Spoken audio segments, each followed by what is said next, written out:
दर्शकों नमस्कार। आप हैं दूरदर्शन हिमाचल के साथ और देख रहे हैं कार्यक्रम कृषि दर्शन। कार्यक्रम में आप सभी दर्शकों का हार्दिक स्वागत है, अभिनंदन है। आज के कार्यक्रम में हम बात करेंगे हिमाचल प्रदेश में मंडी मध्यस्थता योजना विषय पर। जी हाँ, हमारे प्रदेश के किसान और बागवान तरह तरह की कृषि और वानिकी उत्पादों को अपने खेतों और बगीचों में तैयार करते हैं, लेकिन एक बढ़िया विपणन केंद्र उनके लिए क्या हो सकता है, बढ़िया विपणन नीति कैसे हो सकती है और कैसे और कहां पर हमारे किसान और बागवान अपने कृषि और बागवानी उत्पाद को बेच सकते हैं, जहां से उनको उचित मूल्य प्राप्त हो और जहां पर उनके उत्पाद के वो निश्चिंत होकर अपने विश्वास के साथ वो उसको बेच सकते हैं। मंडी मध्यस्थता योजना के तहत कौन कौन से लाभ और कौन कौन सी सुविधाएं बागवानी विभाग और प्रदेश सरकार की तरफ से हमारे प्रदेश के किसानों और बागवानों के लिए दी जा रही है, इस पर हम विस्तार से चर्चा करेंगे। इस पर जानकारी देने के लिए आज हमारे साथ हमारे स्टूडियोज़ में उपस्थित हैं डॉक्टर प्रबल चौहान, जो वरिष्ठ विपणन अधिकारी है बागवानी निदेशालय नवबहार शिमला में। डॉक्टर साहब, कार्यक्रम में आपका बहुत बहुत स्वागत है। जी धन्यवाद। हाँ, जाहिर तौर पर हम मंडी मध्यस्थता योजना की गहन जानकारी आपसे प्राप्त करेंगे। धन्यवाद। शुरुआत इसके साथ करना चाहेंगे कि जो मंडी मध्यस्थता योजना है, इसका मुख्य उद्देश्य क्या है और ये किसानों के लिए, बागवानों के लिए किस प्रकार फ़ायदेमंद है। जी, इससे पहले कि मैं मंडी मध्यस्थता योजना के बारे में आपको विस्तृत से जानकारी दूं, इसके बारे में जो इसकी पृष्ठभूमि है उसको हमें समझना बहुत ज़रूरी है। जैसा हम सभी जानते हैं कि हिमाचल की भौगोलिक स्थिति किस तरह से है और हमारे किसान जो हैं वो 80 to 85% जो हैं वो छोटे और मझौले किसान हैं। तो छोटी छोटी जोतें हैं और उनके चैलेंजेस बहुत ज़्यादा हैं बागवानी के लिए। और हम सब ये भी जानते हैं कि बागवानी के ऊपर हमारी जो आर्थिकी है प्रदेश की, जो जीडीपी हम कहते हैं, वो बहुत ज़्यादा निर्भर करती है। तो 5,000 करोड़ के लगभग जो बागवानी क्षेत्र का कंट्रीब्यूशन है जीडीपी में, स्टेट जीडीपी में, तो एक किसान जो एक छोटा किसान है उसका सबसे बड़ा उद्देश्य ही रहता है कि जिस दिक्कत से जाके वो अपनी फसल को उगाता है तो उसका एक सही विपणन, उसको सही मूल्य प्राप्त हो, तो ये उसकी प्रायोरिटी रहती है जी। और सरकार का ये प्रायोरिटी रहती है कि हम किसान के साथ, बागवान के साथ किस तरह से जुड़े हैं और उनके साथ किस तरह से खड़े हैं। तो जो एक अच्छा ग्रेड है, जैसे हम जिसको कहते हैं ABC ग्रेड, जैसे एप्पल्स में होते हैं, तो उसमें जैसे लार्ज, एक्स्ट्रा लार्ज जो कॉमनली ये भी हम जानते हैं, तो ये तो बाज़ार में अच्छे से बिक जाते हैं। जो देखने में सुंदर एप्पल है और वो बिक जाएगा, उसको कंज्यूमर भी प्रेफर करेगा और किसानों को भी अच्छा दाम मिल जाएगा। लेकिन उसके साथ आप जानते हैं कि इस क्षेत्र में चैलेंजेस भी बहुत ज़्यादा है। जैसे कभी ओला गिर गया, कभी आपको स्कैब की बीमारी लग गई, या कभी कहीं कहीं हमारे ऑर्चर्ड में जैसे नमी नहीं है तो साइज़ छोटा रह गया जी। अभी रिसेंटली आपने देखा होगा कि हमारे पास बहुत ज़्यादा पत्ती जो पतझड़ का एक जो वो आया था, उसमें लीफ फॉल बहुत ज़्यादा ऑर्चर्ड और यस ब्लाइट्स वगैरह आए थे, तो उसकी वजह से भी जैसे उसका साइज़ बहुत कम रह गया। तो ये क्या होता है कि इस तरह का प्रोड्यूस जब मार्केट में जाता है तो जो नॉर्मल जो हमारी फसल है या नॉर्मल ग्रेड्स हैं, जब ये भी मार्केट मंडियों में जाना शुरू हो जाता है तो उससे उसकी रेट कम हो जाते हैं। तो जिसको हम कहते हैं कि एक तरह से ग्लट टाइप सिचुएशन हो जाती है और किसानों को जो अच्छा रेट मिलना हो वो भी कॉम्प्रोमाइज़ हो जाता है। तो उसमें क्या करते हैं कि हम प्रदेश सरकार की ये जो मंडी मध्यस्थता योजना है, उसमें एक इसका नाम ही इसमें एक मतलब इसका मीनिंग डिफाइन कर लेता है कि इसमें हम इंटरवेंशन करते हैं कि हम उस सेब को जो प्राइस को बहुत ज़्यादा स्लैश कर सकता है या कम कर सकता है, उसको हम उसका मैनेजमेंट करते हैं। तो यही एक इसका मेन उद्देश्य है इसको, ताकि बहुत ज़्यादा डिस्ट्रेस सेल ना हो और किसान मतलब जैसे पेरिशेबल है बागवानी और फ्रूट्स जो हैं वो हमारे बहुत जल्दी ख़राब हो जाते हैं, तो इसलिए वो कई बार मजबूर भी होता है किसान कि वो जल्दी जल्दी से अपना प्रोड्यूस बेचे। तो उसको एक तरह से होल्ड करना और उसको मैनेज करना, यही मंडी मध्यस्थता योजना महत्वपूर्ण है किसानों के लिए। यही कि मतलब उनको थोड़ा वो भी मैनेज हो जाए, उनका जो उस तरह उस ग्रेड का एप्पल है और जो उनका अच्छा प्रोड्यूस है जिसके लिए अच्छी प्राइस मिल सकती है, वो भी अच्छे से बाज़ार में बिक जाए। अगर हम प्रदेश की बात करें तो कब से ये मंडी मध्यस्थता योजना सिस्टम में लागू है और कैसे इसकी जो है शुरुआत आप देखते हैं? जी एक्चुअली आपको याद होगा कि 1981 में जब उस टाइम एप्पल स्कैब बहुत आया था प्रदेश में, और उस टाइम एप्पल स्कैब का एक ये है कि ये फ्रूट के अंदर तक जाके फ्रूट को सड़ाता नहीं है, लेकिन ये है कि बाहर उसको बहुत मतलब उसमें एक दाग लग जाता है जो कॉर्की होता है, जो अंदर तक उसमें नहीं जाता है।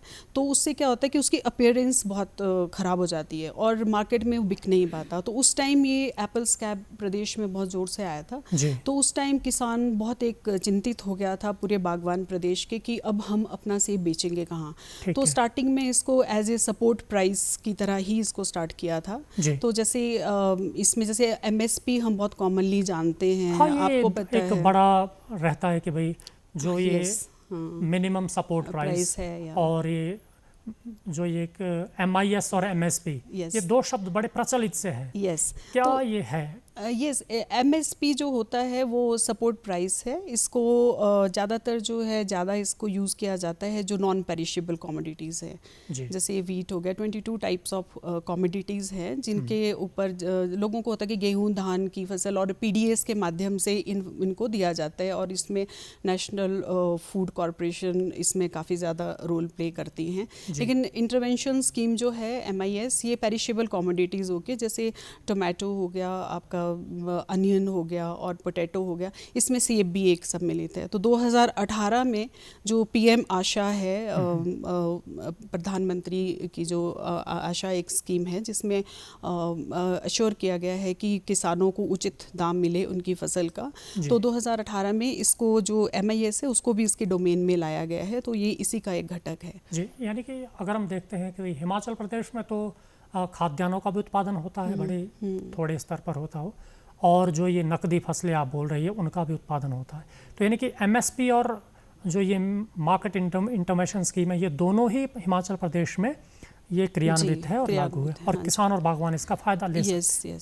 और ये है कि जैसे आपने हिस्टोरिकली पूछा, तो 1981 से ही ये चल रहा है प्रदेश में, और ये धीरे धीरे इसमें कुछ बदलाव भी लाए गए हैं। तो पहले तो ये as a support price system में ही इसको लिया गया था, लेकिन 1991 के बाद इसको ये रिस्ट्रिक्ट किया गया, क्योंकि उस टाइम तक हमारा स्कैब भी मैनेज हो गया नॉन यूनिवर्सिटी के साइंटिस्टों के अथक प्रयासों से, और विभाग के एक कंट्रोल स्प्रे शेड्यूल जो हम बनाते हैं, किसानों ने उसको अडॉप्ट किया और इसको कंट्रोल में लाया।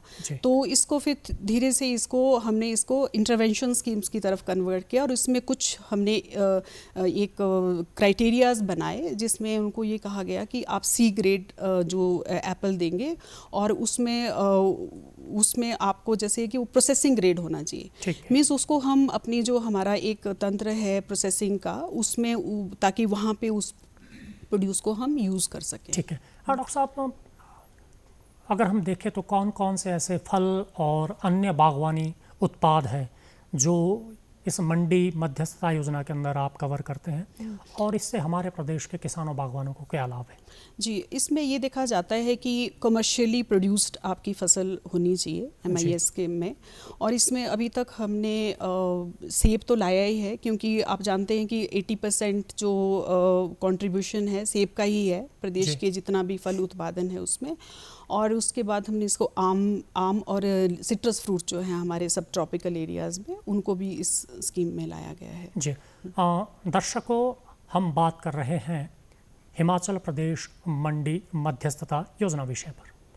आप हमारे दूरदर्शन के कार्यक्रम DD हिमाचल के साथ साथ अन्य सोशल मीडिया प्लेटफॉर्म्स पर भी देख सकते हैं, जैसे कि फेसबुक, यूट्यूब और इंस्टाग्राम और X हैंडल पर भी जो दूरदर्शन हिमाचल के कार्यक्रम हैं वो आप देख सकते हैं।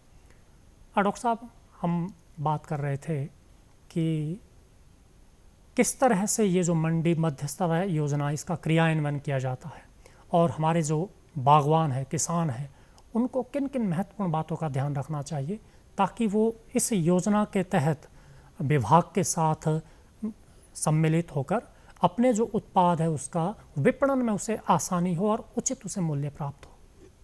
जी, इसके लिए सबसे ज़रूरी होता है, जो विभाग भी मद्देनज़र रखता है, कि हमें भारत सरकार की जो स्कीम गाइडलाइंस हैं उनको फॉलो करना पड़ता है। तो जैसे मैंने पहले बताया कि इसको हम कमर्शियल जो क्रॉप्स हैं उन्हीं के लिए हम इसको इम्प्लीमेंट करते हैं।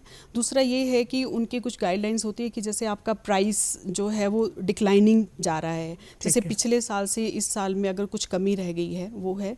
और उसमें ये होता है कि जो हमारी अनुमानित एक प्रोडक्शन होती है उसका हम 25% ही प्रोड्यूस जो है वो इस स्कीम में खरीद सकते हैं। तो हर वर्ष जो है वो डिपार्टमेंट ऑफ हॉर्टिकल्चर इसमें एक अनुमान लगाता है कि हमारी प्रोडक्शन कितनी होने वाली है। उसके बाद फिर हम पिछले वर्षों का प्रचलन देखते हैं कि किस तरह से खरीद हुई है, और उसके आधार पे सरकार को हम पिछले सालों के जो रेट फिक्स हुए हैं उसका भी एक प्रपोजल देते हैं। और हिमाचल सरकार जो है उसको कैबिनेट में सभी के माननीय विधायकों, मंत्रियों सबके सामने उसको समक्ष रखते हैं, ताकि उसके ऊपर सहमति बन सके कि इस वर्ष हमने कितना मूल्य जो है इसमें किसानों को देना है। तो जैसे इस वर्ष जो है वो 12 रुपये जो है सेब के लिए निर्धारित किया गया है, जो प्रति किलो के हिसाब से खरीद करेगी हिमाचल सरकार। यानी कि आपके कहने का मतलब ये है कि बहुत ही पारदर्शी प्रक्रिया रहती है इसमें क्रियान्वयन की, जिसमें किसान बागवानों की राय के साथ कार्यपालिका और विधायिका जो है वो बागवानों के हित में इस जो मार्केटिंग इंटरवेंशन स्कीम है उसको क्रियान्वित करती है। बहुत ही बढ़िया। आपसे जानना चाहेंगे कि कोई भी बागवान अपने किस तरह के उत्पाद को, यानी कि फलों का या उत्पाद का क्या क्राइटेरिया रहता है कि वो आपके जो कलेक्शन सेंटर्स है, प्रापण केंद्र है, वहाँ पर किस तरह का उत्पाद लेकर आए? जी, तो सबसे पहले मैं ये बताऊंगी कि इसमें प्रापण जो हमारी एजेंसियाँ होती हैं वो भी निर्धारित होती हैं। पिछले वर्ष HPMC और हिमफेड 2 एजेंसीज थी, लेकिन इस वर्ष सिर्फ HPMC ही ये प्रापण कर रही हैं। और प्रदेश में जैसे 275 हमारे केंद्र जो हैं वो स्थापित हैं। तो उसमें ये होता है कि किसानों को ये कहा गया है कि जैसे 51 mm जो साइज़ है C ग्रेड एप्पल का वो ला सकते हैं। और उसमें उनका ये होता है कि 51 mm मीन्स वो क्रिकेट बॉल 71 mm होता है, तो थोड़ा सा उससे छोटा, तो उतना सेब वो लेके आएँ। और वो जो है उसमें वो सड़ा नहीं होना चाहिए, मतलब उसमें किसी तरह का फंगल या इंसेक्ट्स का अटैक नहीं होना चाहिए, गला सड़ा नहीं होना चाहिए कि कोई बर्ड या किसी पक्षी ने वो खाया हो या नीचे गिरा हो, तो वो अलाउड नहीं है इसमें।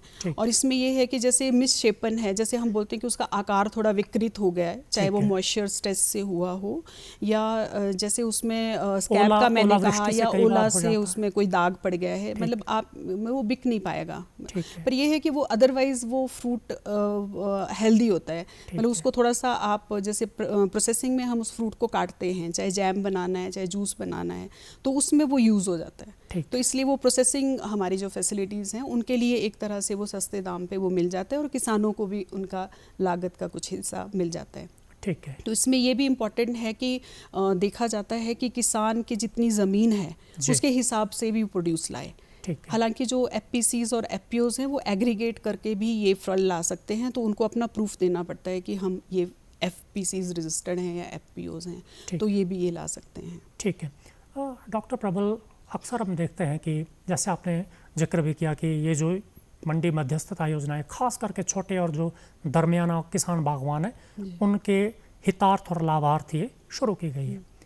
जो दूरस्थ किसान इंटीरियर्स में बागवानी करते हैं और बागवानी फसलों का उत्पादन करते हैं, कई बार देखते हैं कि उनका जितना उत्पादन होता है और जो कृषि उपज मंडी समितियां हैं, बागवानी मंडियां हैं, वहाँ तक पहुँचाने से ज़्यादा उनका जो है वो परिवहन का खर्च आ जाता है।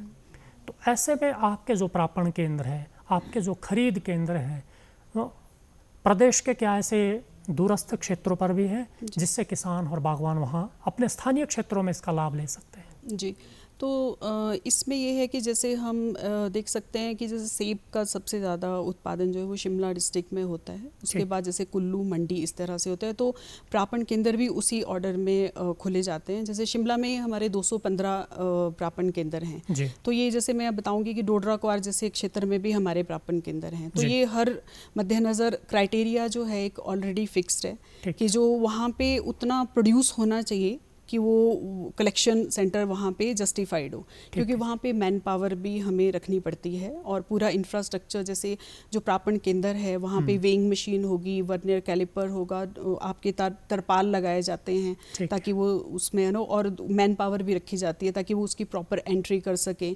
तो वो सब चीज़ें होती हैं। तो उसका क्राइटेरिया है कि एक से दूसरे जो प्रापण केंद्र है उसका डिस्टेंस, और वहाँ पे उतना प्रोड्यूस होना चाहिए कि उस प्रापण केंद्र में उतना प्रोड्यूस आ सके।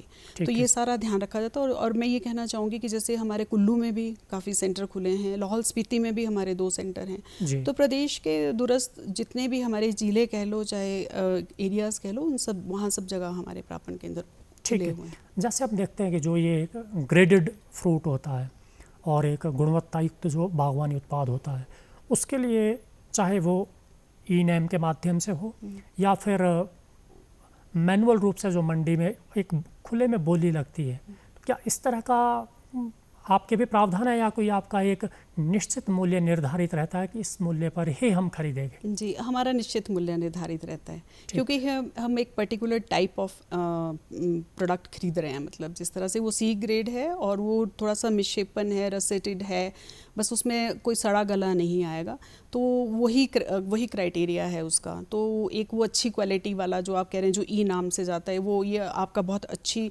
आपने जानकारी दी है किसानों को, क्योंकि ई नाम एक बहुत अच्छा प्लेटफॉर्म है जहाँ पे आप ऑनलाइन देख सकते हैं कि किस मंडी में किस तरह का भाव चला है। तो ये उन किसानों के लिए जो मार्केट करना चाहते हैं, मतलब जिनका बाहर भी जा सकता है प्रोड्यूस, जरूरी नहीं है हिमाचल में, बाहर भी कहीं जैसे गुजरात, अहमदाबाद, दिल्ली, मुंबई, बहुत जगह आजकल लोग कर रहे हैं। और जैसे सीए स्टोर भी एक अल्टरनेट मार्केटिंग चैनल्स हैं, तो जहाँ पे लग रहा है कि कुछ जैसे अर्ली वाला जो सेब आता है वो तो बहुत जल्दी बिक जाता है और अच्छे प्राइसेस पे बिकता है, लेकिन जो ये वाला करंट मंथ जो चल रहा है इसमें थोड़ा ग्लट टाइप सिचुएशन आ जाती है, क्योंकि सब जगह से सेब आ रहा होता है। तो इसमें भी विभाग का काफ़ी एक अवेयरनेस दी जाती है किसानों को कि ज़रूरी नहीं है वो उसमें एक डिस्ट्रेस सेल में जाए, मतलब एक बड़ी जल्दबाजी में वो अपने प्रोड्यूस को बेचे, तो वो होल्ड भी कर सकता है। जैसे सीए स्टोर है, और अब तो हमारी भारत सरकार की फ्लैगशिप जो एक प्रोग्राम है जैसे MIDH है, उसमें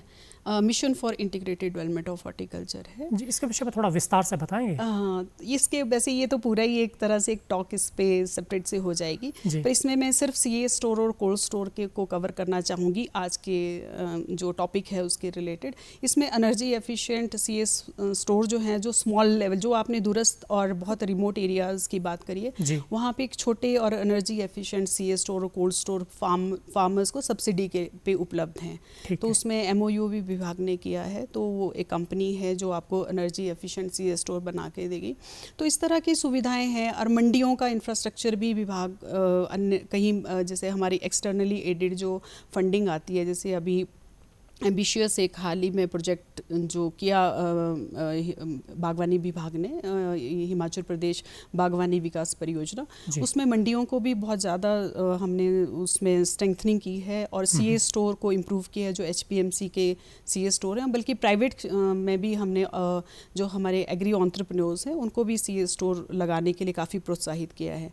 अभी आपने देखा होगा कि प्रदेश में विभिन्न जगहों पर ग्रेडिंग पैकिंग मशीन्स किसानों ने बल्कि अपनी पर्सनल भी लगा ली हैं। तो इस तरह की बहुत सारी है जो निरंतर प्रयास रहता है विभाग का, जो इस तरह की उनके जो मार्केट को इम्प्रूव करें किसानों की। ठीक है जी। डॉक्टर साहब, ये बहुत अच्छी एक जानकारी हमारे बागवानों को मिली थी। एक समय हम देखते थे कि हमारा जो बागवान है वो विवश होता था कि अब उसने सेब तोड़ दिया है, ग्रेडेड जो उसका ऑर्चर्ड है वो खुली मंडी में बिकेगा, अच्छा दाम मिलेगा, बाकी वो या तो बोरे में भर के कहीं फेंक देता था या अपने पशुओं को देता था, या फिर औने पौने दाम में वो कहीं किसी भी एजेंसी को दे सकता था। अब उसके पास एक विकल्प है कि वो कोल्ड स्टोरेज में भी उसको डाल सकता है, और बागवानी विभाग उसके साथ हमेशा तैयार और तत्पर है उसकी मदद करने के लिए। ठीक है।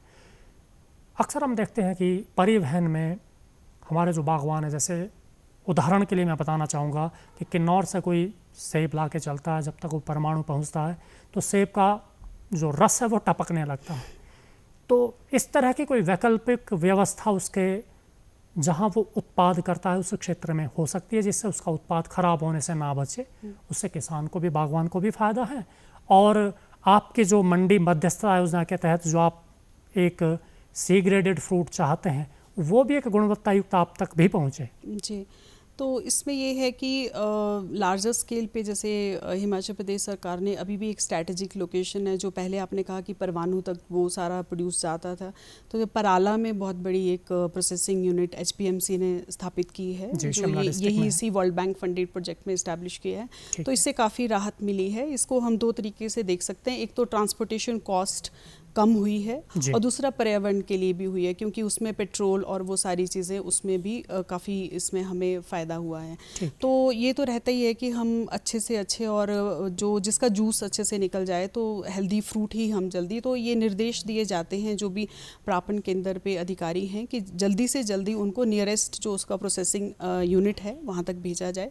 जैसे HPMC की काफ़ी पहुँच है, जैसे रोडू में भी है, इनके हर जगह इनके प्रोसेसिंग यूनिट है, जड़ोल में भी है, तो वहाँ पे पहुंचाने की कोशिश की जाती है। उसके साथ साथ ही अभी प्रदेश में प्राइवेट जो प्रोसेसिंग यूनिट्स है वो भी काफ़ी लगी हैं। तो किसान जो और बागवान जो है उनसे ये भी एक निवेदन रहता है कि वो आसपास की जो प्रोसेसिंग यूनिट है या कहीं जैसे हिमीरा में भी बहुत सारी रूरल डेवलपमेंट डिपार्टमेंट ने भी काफ़ी ऐसे सेल्फ हेल्प ग्रुप हैं जो स्मॉल स्केल प्रोसेसिंग कर रही हैं, तो इस तरह से भी वो अपना प्रोड्यूस वहाँ पे दे सकते हैं, क्योंकि एक निर्धारित मूल्य तो है ही, सरकार तो खरीद लेगी ही, लेकिन ये है कि अगर इस तरह का किसान भी थोड़ा संवेदनशील होके और अच्छा मतलब जो बड़े जल्दी ख़राब ना हो प्रोड्यूस, उस तरह का अगर प्रापण केंद्रों में दें तो बहुत एक मतलब दोनों तरफ को एक विन विन सिचुएशन हो जाती है। जी, और डॉक्टर साहब हम अपने किसान बागवानों से भी एक निवेदन करेंगे कि वो भी प्रदेश हित में एक दायित्ववान उत्पादक बने। जी बिल्कुल। और विभाग को अपने विश्वास में लेकर उन्हें